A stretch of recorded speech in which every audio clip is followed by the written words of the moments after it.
So we have discussed about apoptosis, and as you remember, when we were discussing about apoptosis in the beginning, I told you that apoptosis are programmed cell death, right? But apart from apoptosis, there are other conditions also which are considered as programmed cell death. So now we are going to discuss those other programmed cell death. Programmed cell death, right? So programmed cell death, here I am going to discuss, there are two important topics which are to be discussed in this discussion. It can be necroptosis number one, and it can be pyroptosis. So these are two important conditions where you will observe programmed cell death, right? So these are two programmed cell death which I wanted to focus upon, because examiner had asked this question earlier in exam कि programmed cell death without caspase activation is known as without caspase. What is without caspase? Necroptosis or pyroptosis? So answer is necroptosis. So whenever examiner says programmed cell death without caspase activation, see, without caspase activation, that will be called as necroptosis. So that was the question in one state exam. Without caspase activation, programmed cell death without caspase activation is called as necroptosis, right? And pyroptosis with caspase activation, right? So pyroptosis is with caspase activation. So when examiner is talking about pyroptosis, so pyroptosis will be with caspase activation, right? But apoptosis was also with caspase activation. So what is the difference between pyroptosis and necroptosis and apoptosis? How apoptosis differs? Necroptosis is without caspase. Pyroptosis is programmed cell death with caspase activation. But here caspases are different. That is the important thing. What are those caspases? Caspase 1 and caspase 11. Right? So that is very important to understand, and that is how future question will be framed in exam. Pyroptosis involves caspase 1 and 11, and if you remember, just now we have discussed, so I am writing here, in apoptosis which caspases were involved? If you remember, C3, 6, 7, 8, 9, 10. So these were apoptosis caspases. So always keep that in your mind. In apoptosis, caspases were different. In pyroptosis, it is C1 and C11. So this is how first we have to understand कि programmed cell death without caspase is necroptosis. Programmed cell death with caspase activation is pyroptosis if caspase is 1 and 11. That is important, right? Now we will discuss about necroptosis number 1. So number 1 topic we are going to discuss will be necroptosis. Necroptosis. If you see the name itself is informative, means it reveals information कि necroptosis consists of necrosis plus apoptosis.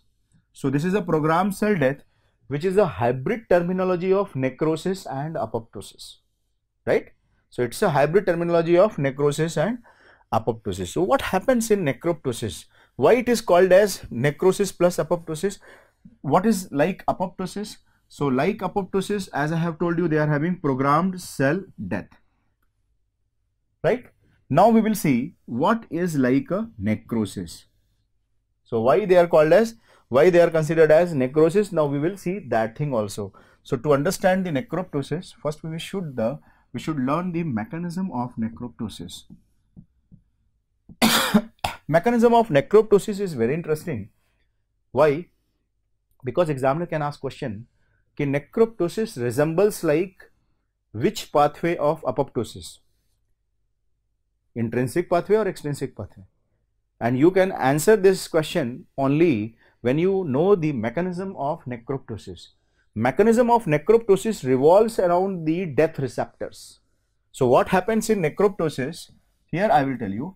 tumor necrosis factor when they combine with, so this receptor when they combine with tumor necrosis factor, this will, so when tumor necrosis factor combines with tumor necrosis factor, this will activate, or you can say this will recruit, or you can say this will recruit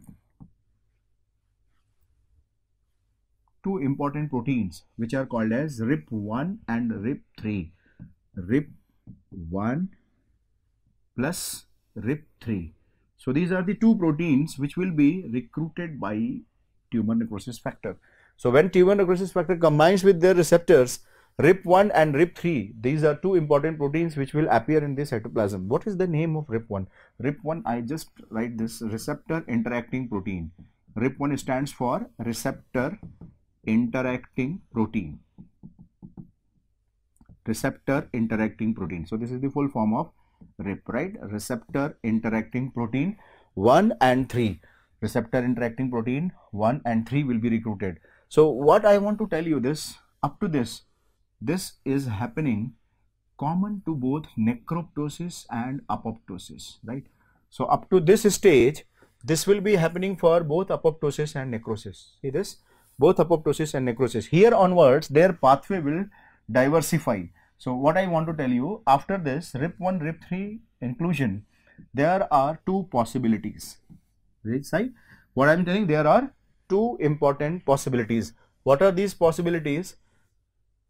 RIP1, RIP3, either they will be accompanied by caspase 8, or they will be having no help from or no involvement from the caspase 8, right? So when they had involvement from the caspase 8, see this, what I am writing here, when caspase 8 is involved here along with caspase 8, then this will be undergoing to apoptosis. You remember, extrinsic pathway of apoptosis.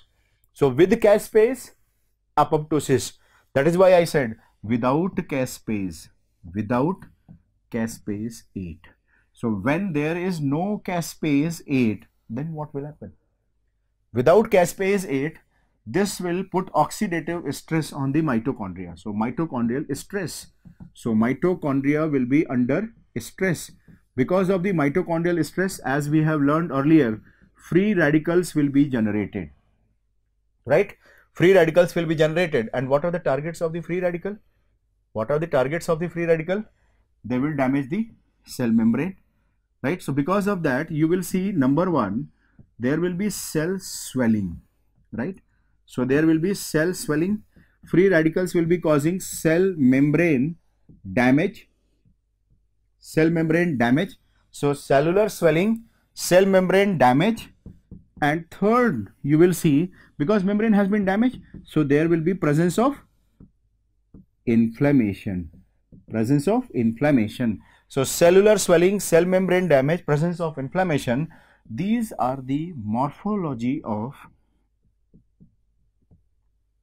necroptosis, right? So that is how necroptosis differs from the extrinsic pathway. Extrinsic pathway of apoptosis, when caspase 8 was involved. But in case of necroptosis, when there was no caspase 8, it has put stress on the mitochondria, and as a result, free radicals were produced. And free radicals which has been produced, they had created all these morphological changes. Cellular swelling, membrane damage, inflammation. Now my question is, where you will find inflammation? Where you will find cell membrane damage? Where you will see cellular swelling? In apoptosis or necrosis? Necrosis. That is why, because of this morphological spectrum, now you can see, when we were discussing about, I said necroptosis is a hybrid terminology of necrosis. Hybrid terminology of necrosis and apoptosis. Apoptosis, programmed cell death, right? But why it is called as necrosis? Because of the morphology. What is the reason? Morphology of the cell will be like this. What is the morphology? Morphology of cell is showing cellular swelling, membrane damage, and presence of inflammation. That is why when examiner will ask you this question, ki what is necroptosis? So these are changes of necrosis. So that is why they are considered as variants of necrosis. So that is very, very important point which examiner can ask in future exam. variants of necrosis. Necroptosis are variants of necrosis. Why variants of necrosis? Because of this morphological presentation. Why it is variant? Why not it is necrosis? This thought gives us another insight about this process or about future MCQ. Necroptosis is variant of necrosis. Why? Because necrosis is always pathological. You remember when we have discussed, I told you necrosis is always pathological, but necroptosis. So that is the future question. So here we must understand that necroptosis is both pathological and physiological. So necroptosis, this is how it differs from the necrosis. It is both physiologic and pathologic. So it is both physiologic and pathologic. So necroptosis is both physiologic and pathologic. What is physiologic example? What is physiologic example? Mammalian bone growth plate formation. So here example is mammalian growth plate formation. So mammalian growth plate formation in the bone, right? So mammalian bone growth plate formation. So this is the physiologic example. So that is the important point. Physiological example of necroptosis, mammalian growth plate formation, and pathological there are several examples. For example, just now we have discussed neurodegenerative disorders, right? So whatever neurodegenerative disorders, we know that Alzheimer's disease, Parkinson's, Huntington's, these are all pathologic example. And second example is the pancreatitis, right? So these are examples of the necroptosis. So now we can understand necroptosis is a variant of necrosis precisely. Why not necrosis? Because necrosis is always pathological, but necroptosis can be physiological also, and this is the example of the physiological. So keep that point in your mind, can be a future exam question, right? So this can be also a future exam question. So that is why we have to keep all these unique points in our mind for future exam point of view, right? So we have discussed about one, programmed cell death without caspase is necroptosis. Now second we are going to discuss is the pyroptosis. So second thing we are going to discuss pyroptosis. If you look at the division of this name, pyroptosis, right? So this name says that it is pyrogen induced apoptosis, which is a quite contradictory statement, right? Because pyrogen is an inflammatory cytokine, right? What is pyrogen?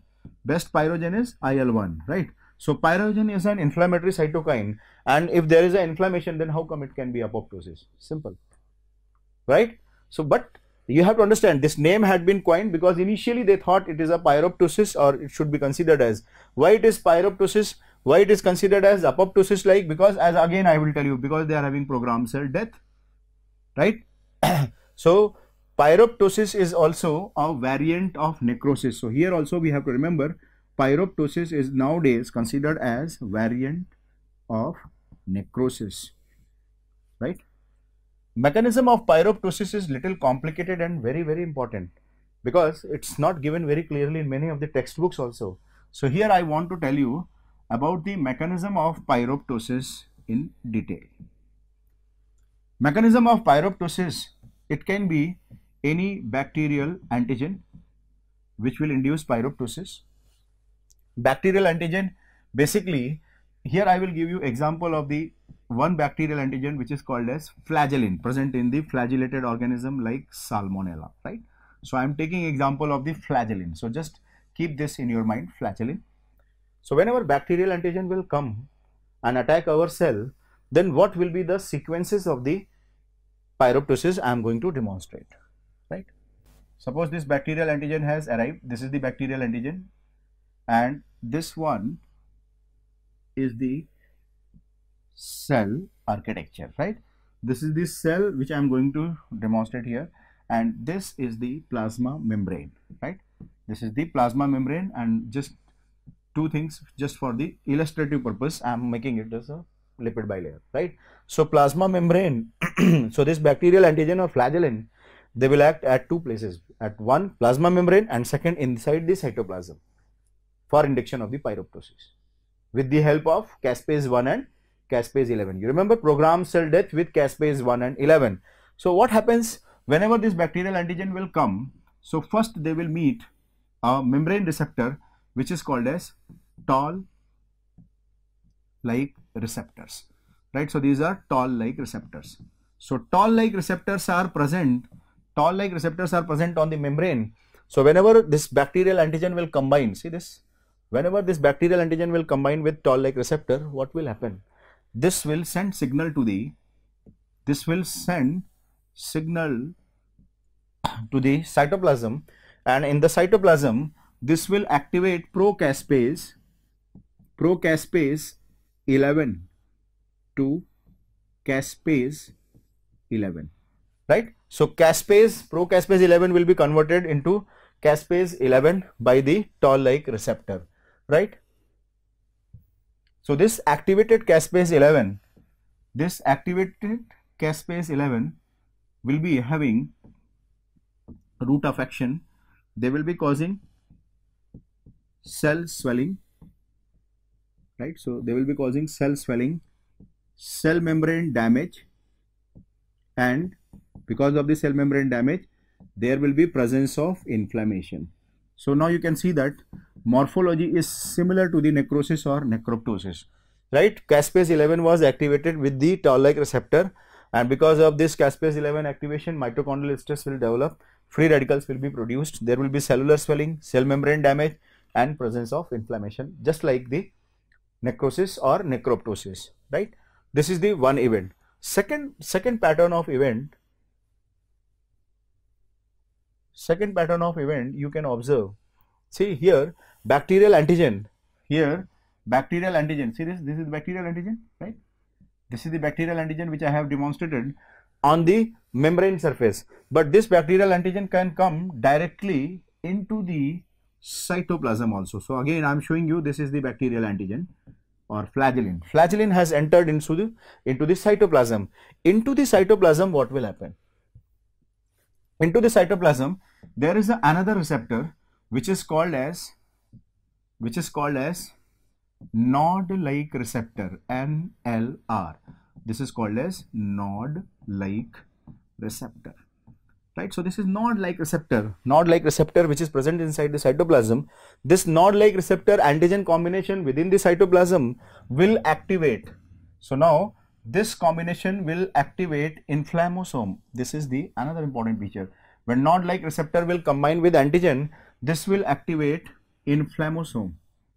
This will activate inflammasome, and this inflammasome activation will activate procaspase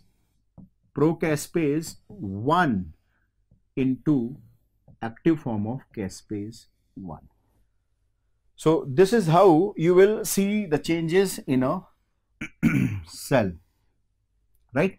So when antigen will come into the cytoplasm, they will combine with nod-like receptor which will activate inflammasome, and inflammasome will activate procaspase 1 into caspase 1. This caspase 1 is very important, and this was the question also in this All India exam. Inflammasome, when they will activate caspase 1, what is the function? So this caspase 1 will activate interleukin 1, right? So this will activate interleukin 1 and interleukin 18. So these two interleukins are called as inflammatory cytokine, right? And they will also cause the same thing: cell swelling, cell membrane damage, and inflammation, right? So these are the same thing. So now we can see the scenario. Antigen comes into the cytoplasm, combines with nod-like receptor, activates inflammasome, then procaspase 1 is getting converted into caspase 1, and IL-1 and IL-18 is formed, which will cause cell swelling, cell membrane damage, and inflammation. So same like necrosis. That is why I said in the beginning that pyroptosis is a variant of necrosis nowadays because of these features, right? Here I want to tell you one more important point.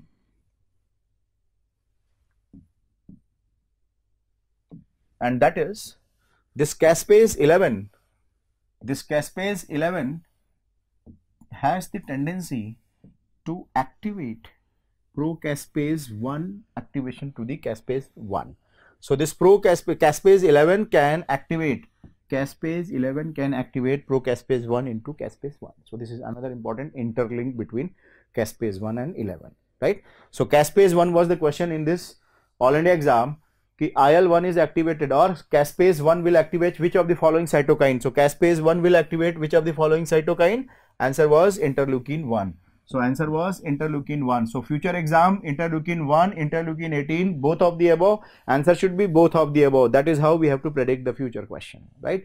So this is about pyroptosis, and pyroptosis is also a variant of necrosis, right? So these are two programmed cell death which is important for conceptual understanding also and for exam also. If you remember,